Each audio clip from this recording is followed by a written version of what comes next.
A toddler who is confident in their swim will be more likely to boycott their float than any other child. Let's talk about how to combat that.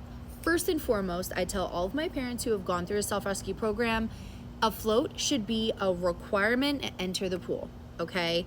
No high fives, no code word.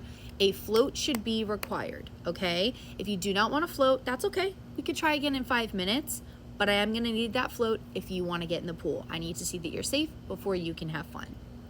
We're not doing this through the entirety of them being in the pool. We just wanna practice it a couple times and then we move on.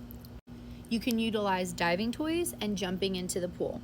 So if they wanna dive, you would drop the toy down, you would guide them down to the bottom of the pool and then ask them to get their float when they come up, okay? Pick them up for that. They get the diving toy, you get the float. It's a win-win. Now, when it comes down to kids jumping in, we're not catching them here, okay? We're not catching them on the way in. They're not jumping into our arms and jumping in. I want them to actually jump in the water, enter the water, roll to their back, get their float, and pick them up. This is gonna reinforce the floating posture, and it's also very close to a self-rescue situation. If they were to fall in, the reaction is gonna be the exact same. They have to get their float in order to save themselves, right? So why don't we utilize that in a fun atmosphere so in that way they're even more prepared, heaven forbid it were to happen.